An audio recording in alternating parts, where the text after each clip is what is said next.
Broke Lesnar का money in the bank का win जो आपको याद ही होगा, जिसमें ब्रोक लेसनर डांस करते हुए रो के अंदर भी दिखाई दिए थे जीतने के बाद, वो काफी ज्यादा शॉकिंग था। लेकिन एक्चुअल में कहानी उसकी और भी ज्यादा शॉकिंग थी, क्योंकि असल में वो मैच ब्रोक लेसनर जीतने ही नहीं वाले थे, और वो मैच जीतने वाले थे मुस्तफा अली। और मुस्तफा अली ने पूरी स्टोरी बताई है, अभी अभी अभी आपको वीडियो दिखाऊंगा, जिसके अंदर बताया है कि कैसे ब्रोक लेसनर को एकदम से सेलेक्ट किया गया जस्ट जब मैच स्टार्ट होने वाला था। और उस टाइम पे मुस्तफा अली को विंस मैकमैन ने बुलाया और मना किया, तुम ये मैच जीत नहीं रहे हो, और कौन जीतने वाला और ये भी नहीं बताया। बस तुम्हें जब चैंपियनशिप, जब तुम्हें money in the bank hold करोगे तो तुम थोड़ी देर तक होल्ड करके रखना, और उसके बाद एंट्रेंस बजेगा। और ये थी पूरी कहानी मुस्तफा अली के मुंह से। इंग्लिश में वीडियो देखनी है तो मैं नीचे डिस्क्रिप्शन में लिंक दे दूंगा। अभी के लिए मैं इसको हिंदी ट्रांसलेशन, जिससे कि सारे लोग समझ सके, चैनल पे डाल रहा हूं। Money in the bank match में आप करीब थे। मैं मनी इन द बैंक पहुंचा, वे कहते हैं मैं जीत रहा हूं। मैं चौंक गया। यह मजेदार है क्योंकि मैं मैच में युवा हूं। उन्होंने मुझे सीढ़ी पर चढ़ने कहा ताकि ब्रीफकेस मेरी पकड़ में हो सके। सारा दिन मास्क पहनते रहे, सब बधाई दे रहे थे। मैंने सोचा कि मैं ब्रीफकेस चमकाऊं क्योंकि लाइट अप चीजें पहने थे।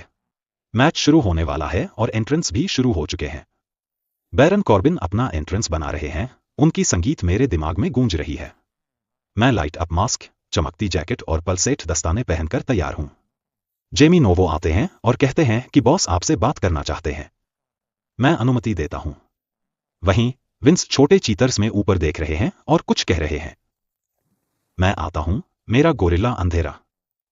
मेरे पास केवल लाल बत्तियां विंस चेहरे पर चमक रही हैं, वह छायादार है। आप मेरा चित्र देख सकते हैं। वह मेरी ओर देखकर कहता है, योजना बदले। मैच करो, जो कुछ तुमने कहा था। जब समय सही हो, मैं चाहता हूं कि तुम सीढ़ी पर चढ़ो और ब्रीफकेस पकड़ो।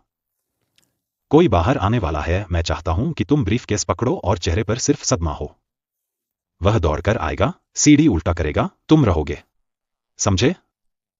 मेरी बत्तियां उसके चेहरे पर चमकती हैं, मैं उसकी बातें देखता हूं, कभी अंधेरा फिर लाल काला लाल। समझ गया सर, मैं बस चलता चला गया। मैं कहता हूं, यह ब्रॉक हूं, मैं चल रहा हूं। जो कुछ भी मेरी संगीत है, उसने मुझे सचमुच बताया। मैच में लड़के अनजान। Finn, Randy, Baron Corbin, Drew McIntyre, Andrade. कोई नहीं जानता। मैं ही एकमात्र हूं जिसे पता है, और मैं नीचे आ रहा हूं। मैं लड़कों से कह रहा हूं कि मैं मैच पर ध्यान केंद्रित कर रहा हूं। मैच होता है, चीज पर चढ़ना। लोग पूछते हैं, तुमने ब्रीफकेस क्यों नहीं पकड़ा? मैं बताता हूं कि मेरे बॉस ने मुझे बताया। केफेबे सोचते हैं, तो मैंने संगीत चलाने का फैसला किया। बहस करने का कोई मतलब नहीं। मैं सीढ़ी पर चढ़ता हूं, मेरी उंगलियां ब्रीफकेस पर हैं, ब्रॉक की संगीत चलती है। मैं सदमा देने की कोशिश करता हूं, लेकिन ब्रॉक वापस आएंगे। मैंने सरकने की कोशिश की, ब्रीफकेस फिसल गई। ब्रॉक रिंग में आते हैं, मैं इसे वापस पकड़ने की कोशिश करता हूं। मैं कहता हूं, ओह, यह मेरे हाथ से फिसल गया। मैं चढ़ता हूं, इसे पकड़ता हूं, ब्रॉक काटते हैं। मैं स्लिप करता हूं, आप नहीं देखते। ब्रॉक ने सीढ़ी हटाई, कैमरामैन रिक्को को हानि पहुंचाई। उसका सिर चोटिल हो गया, वह गिर गया। मैं देख रहा हूं और कह रहा हूं, वह मुझे मार डालेगा।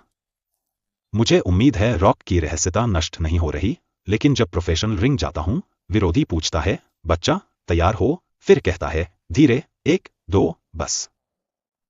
वह पुश के बारे में अच्छा था। मैंने हिंसक घटना की अपेक्षा की। सीढ़ी से मोड़ते समय रस्सी से टकरा, मुंह काट लिया, पूरी मेरी गलती थी। खुद को चोट पहुंचाकर नीचे चला गया। वह प्रो आदमी। मैं कह रहा हूं, आप कट करके, वापस देखकर, लड़कों के फ्लोर सेलिंग क्लिप संपादित कर सकते हैं। बहुत निराश हैं कि यह मैच ऐसे हुआ।